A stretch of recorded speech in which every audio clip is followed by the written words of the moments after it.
Hello, and welcome back to my journey from normal to Norway. So, I'm excited to be talking to you tonight.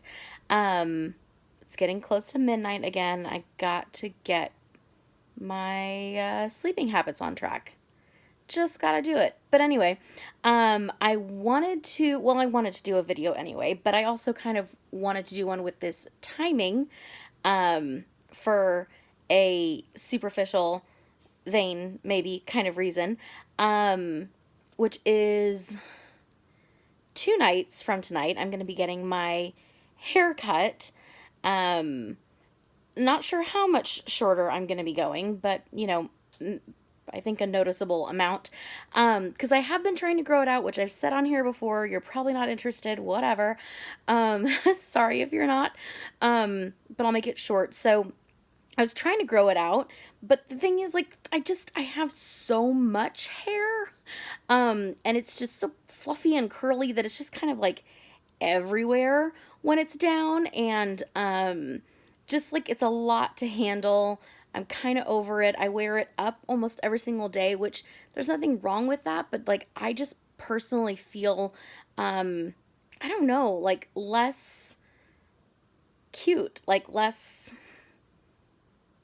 I don't know why the word special is coming to mind, but I just don't feel how I want to feel when I'm wearing it up every day. Also, when it's up and it's like tight like this, like headaches are happening. So I'm basically like having headaches on a daily basis from having my hair up, which is stupid. Um, but anyway, so this, while my hair has been growing out, how it looks right now has kind of been like my favorite hairstyle of how to do it, with like the high bun with the curls kind of exploding around and then the big fluffy bangs. So I don't know if I'm going to be able to put my hair up like this after I get it cut. So we'll see. Um, Next video, you'll see.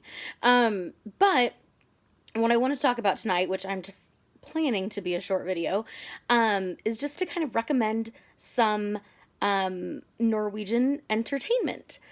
So if you're interested in just like seeing more of Norway or experiencing a little bit of the culture or even just like hearing the language, then listen to the following. So, first of all, things that you can watch. I mean, I've already talked about the show that got me into Norway in the first place, Skam, which I highly recommend.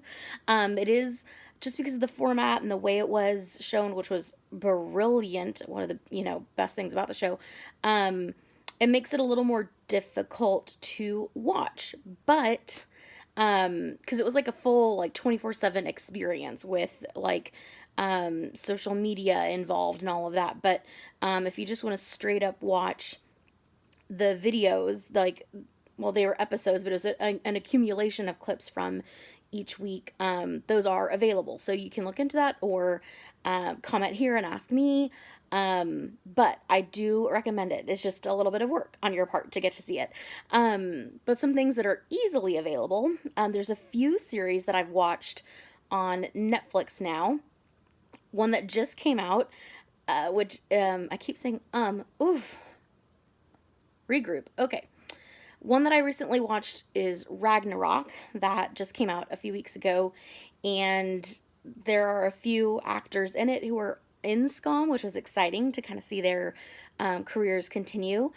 And it was a really interesting, well done show. It's not my genre at all, but I wanted to support it and I really enjoyed it. So it's 6 episodes and it's, present day in a small town in Norway, but it's kind of harkening back to old Norse mythology, and so there's talk of Thor and whatnot, and just generally the whole like action hero thing or sci-fi thing or even like suspenseful or that's just not typically my deal, but I watched it and I really really enjoyed it, so I recommend that to you. And again, that's there, easy to watch, has subtitles, you can hear the language if you're interested in that. I might rewatch it just quite so I can hear it some more. There's also Home for Christmas, or Hjem til Jul, which came out back right before Christmas, also on Netflix. A short one season series, and that's more on like the rom-com self-discovery side of things, which is more typically my deal. And again, I did really enjoy that. So it's definitely more about like a woman around my age, so maybe a little more relatable to me.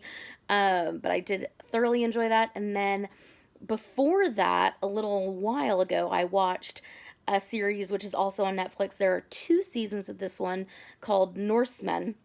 And the way they did it was really interesting because when they were filming, they actually would film things twice back to back, once in Norwegian, once in English. So they filmed it both ways.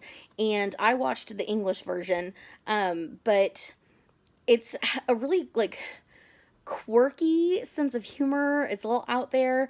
Again, it's dealing with, old, kind of, I don't know if it's Norse mythology, but just kind of like Viking times, with some like current day references and whatnot. It's really interesting, really quirky, definitely on the strange sense of humor comedy side of things. So those are three different series that exist on Netflix, that are easily watchable, and I recommend all of them. If you're interested in the music side of things, I listen to music via Spotify, so that's what I have to recommend. There is an account, or a profile, I guess is what it's called, on there, called Visit Norway, and they've created 4 playlists, which they hadn't updated for close to a year, and I just looked tonight and they updated 3 out of 4 of them. So there should be some new stuff on there, and it's a mixture of songs in Norwegian, but then also some by Norwegian artists sung in English. So there's a mixture. If you're interested, again, in listening to the language, that's there. So you can subscribe and listen to those playlists by Visit Norway on Spotify. And then there are particular artists, who I have really enjoyed. Most of them, for some reason, are women, and mostly, if not completely, in English. So I hope I don't forget any. I think I counted like maybe 6 that I wanted to say. So there's High as a Kite, Sigrid, Anna of the North, Astrid S., Aurora, and Ina Roldson. And then I did make sure there is a one guy who there's several songs of his that have stuck out to me, Christian Christensen. So those are particular artists that I recommend if you're wanting to hear some Norwegian music. So again, the ones I just mentioned, the vast majority is going to be in English. But if you're interested in listening to some Norwegian music, that's available on those Visit Norway playlists. So there's plenty more entertainment to be had, but those are the ones that come to mind right now that I've been enjoying, as I've kind of, continued on this path of fascination with Norway and thinking about maybe trying to move to Oslo. So if you want to kind of join me in that daydreaming, or just get a little taste of it, there are some recommendations for you. I hope you enjoy them. If you do, please let me know. Comment on this video. I would love to read those and see what you've checked out, how you've enjoyed it, if it's impacted you at all. And then maybe if you have some recommendations for me, I would enjoy that as well. So comment, let me know. I will be back with you soon. And as always, until then, ha da!